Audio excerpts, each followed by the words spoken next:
Imagine being an emperor's lover in Imperial China, draped in silk and jade, living in unimaginable luxury. But this gilded cage was a death trap where a single wrong glance could get you poisoned before breakfast. These were the Nanchong, the male favourites of the imperial court. There was no job application. They were simply spotted for their arresting beauty and taken. For a poor family, the offer of wealth for their son was an impossible choice, because you didn't say no to the emperor. They became property.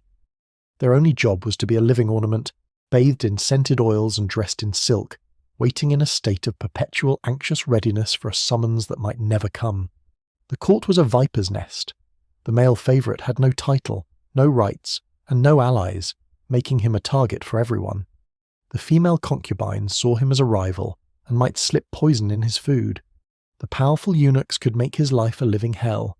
Even other male favourites were rivals in a cruel game, because the emperor's affection was a resource that was about to run out. The most famous story is of Emperor Ai and his favourite Dongxian. The emperor was so infatuated he once cut off his own silk sleeve rather than wake Dongxian, who was sleeping on it. But this tenderness was a mask for a terrifying reality. When the emperor died, the court stripped Dongxian of everything and forced him and his wife to commit suicide. He was 22. This was a common fate. Once a favourite's youth faded or his master died, he was a liability. He would be cast out, assassinated, or simply erased from history, a ghost swallowed by the silence of the Forbidden City's walls.